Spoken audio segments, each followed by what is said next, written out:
Ibihe byihariye by'inzozi nicyo bisobanura. Nkibutse ko dukomeje kugenda dusobanura akantu ku kandi kuri izi nzozi zo kurota inka ishaka kuba yakwica cyangwa se kuba yakugirira nabi. Ese nurota inka iriho amaraso bishatse kuba byavuga iki? Inka iriho amaraso ibi bishobora gusobanura intambara yo mu mwuka cyangwa se igitero gikomeye cyane. Ni inzozi zigusaba gusenga no kwiyiriza ubusa. Inka y'umukara ishatse kuba yavuga iki mu nzozi? Inka y'umukara ngo ibi bivuze ibyago, umwijima cyangwa se amakuba ashobora kuba yegereje. Uko wabyitwaramo biramutse bikubayeho ni uko wahindura uburyo ubayeho, ugashaka amahoro no gukemura ibitagenda neza kuri wowe cyangwa se muri wowe. Twihuse cyane, reka tujye ku kurota inka y'umweru ariko ishaka kuba yakugirira nabi cyangwa se kurota inka y'umweru ikugirira nabi.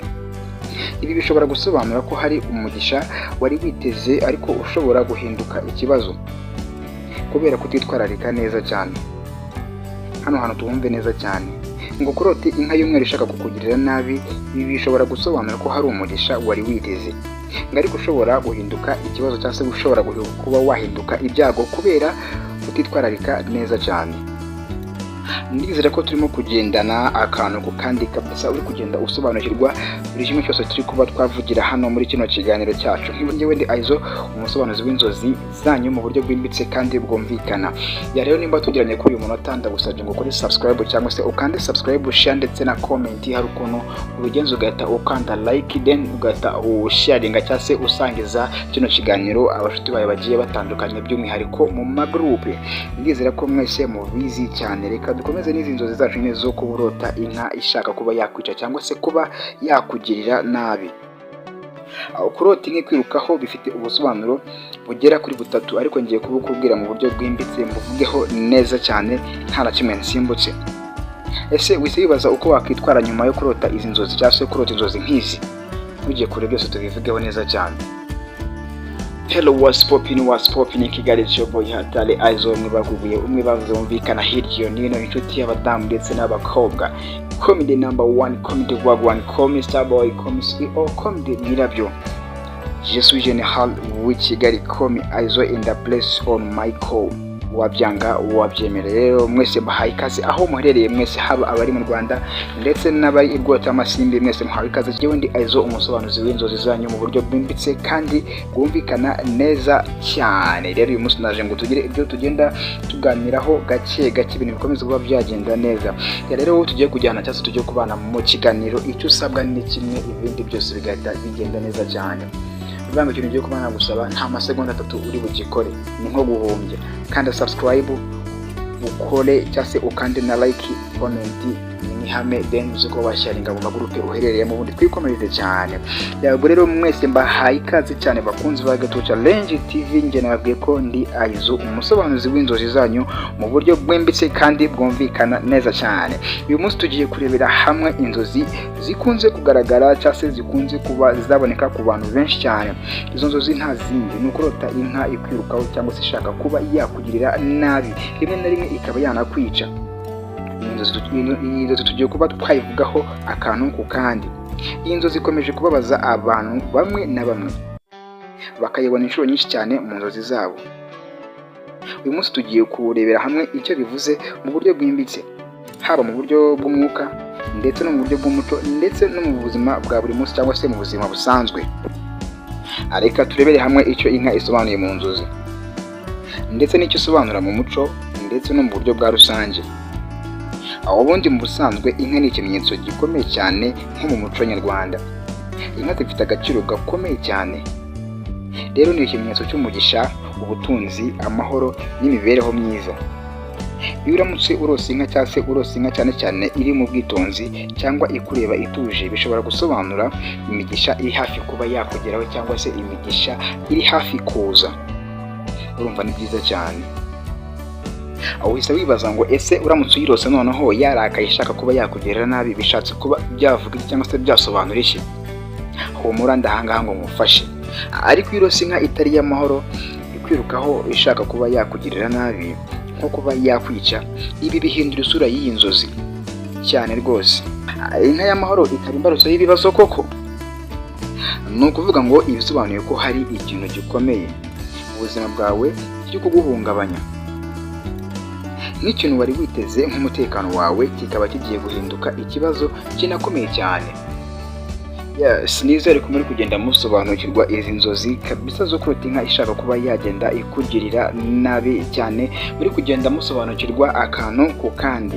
Ariko nimba tugeranye kuri uyu munota rwose byaba byiza ukanze subscribe kugira ngo tujye tubana mu biganiro byacu bya buri munsi, kandi igihe dukoze ikiganiro uhite ukibona mu wa mbere kitari cyaba umuranzi. Ibyo usanga ari ibintu byiza cyane.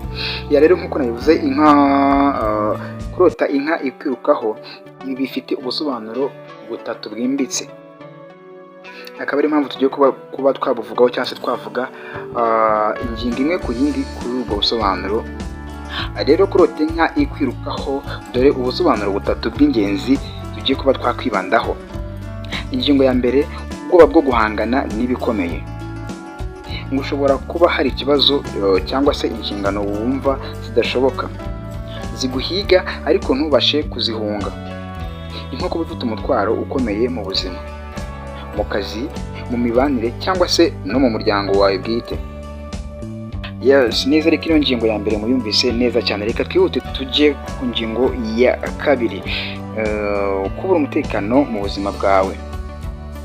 Hari igihe uba uhangayikishijwe n'ubuzima bwawe bwa buri munsi, nk'ibibazo by'amafaranga, kutagira uwo wiringira cyangwa se gutinya ko ibyagufashaga bikugiraho ingaruka mbi. Kano kantu nizere ko turi kugenda tukumva neza cyane. Rero iyi ngingo ya kabiri isi iduha uburenganzira bwo kuba twajya ku ngingo ya gatatu. Iya gatatu iravuga ngo ibigeragezo cyangwa se ingorane zikomeye cyane.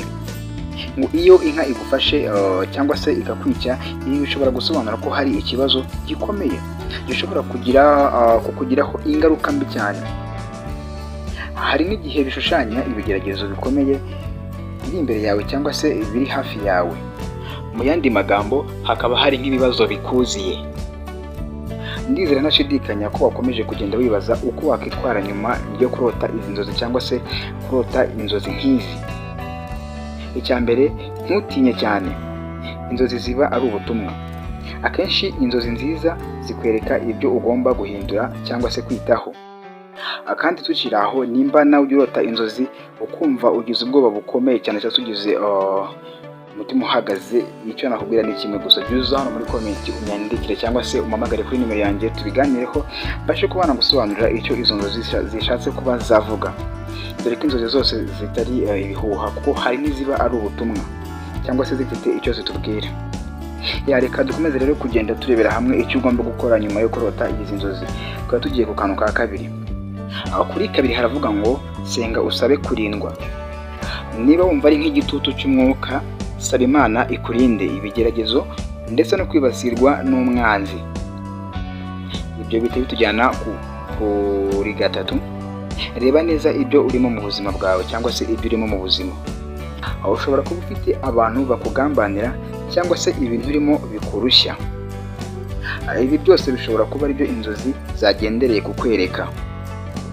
Ari nako tugenda tugera ku musozo, nkomeza kugenda nibutsa buri umwe wese, abasangwa ndetse n'abashyitsi, ngo gukora subscribe niyo ntego, kandi nibyo byiza cyane gukanda subscribe. No kuri gendwa kora share mu magurupe ugiye uherereyemo. Murabizi ko n'ubundi ndi kugenda ngana ku musozo, mba ngenda ntanganya inama zigiye zitandukanye. Nimba urose inzozi, nta mpamvu zo kugira ubwoba ngo wumve ko birangiye. No, biba ari nk'igihe cyo kuba wakwitekerezaho ukavuga ati ese bino bintu bishatse kuba byavuga iki cyangwa se ni ibiki mu yandi magambo. Rero biba byiza cyane iyo uhise unyandikira cyangwa rero ndabashimiye mwese mwumvise iyi nyigisho cyangwa se kino kiganiro ubwo gitangiye kugeza ahangaha kirangiriye. Ni iby'agaciro cyane. Niba nawe warigeze kurota inka ikugirira nabi, ntutinye. Izi nzozi zikwigisha gukomera no kugira ubushishozi. Niba wifuza ko ngusobanurira inzozi zawe bwite, nyandikira muri komenti ubundi ngufashe neza cyane, cyangwa se umpamagare kuri nimero yanjye, byose tubitunganye. Njyewe ndi Aizo, umusobanuzi w'inzozi zanyu mu buryo bwimbitse kandi bwumvikana. Ibyo byo ndakeka mumaze kuba mwabimenyera cyane. Psara TV y'Abanyarwanda ndetse n'abanyamahanga, murabizi ko ngende inshuti y'abadamu ndetse n'abakobwa, abajene cyangwa se abagabo, nabo ni icumi zanjye barabizi cyane. Rero reka tube twahura ubutaha cyangwa se tugaruke, dore ko dukora ibiganiro kuwa mbere, kuwa gatatu ndetse no kuwa gatandatu. Icyo gihe rwose ku isaha saa 2 ubona ikiganiro kimeze neza cyane gusobanura inzozi akantu ku kandi. Nawe rero twandikire utubwire inzozi waba wararose cyangwa warigeze kurota, tuyisobanure cyangwa se tuyinonosore akantu ku kandi. Kandi muri comment ukandikamo inzozi gusa, wananyandikira ikibazo cyangwa se icyifuzo tukabijyamo fresh.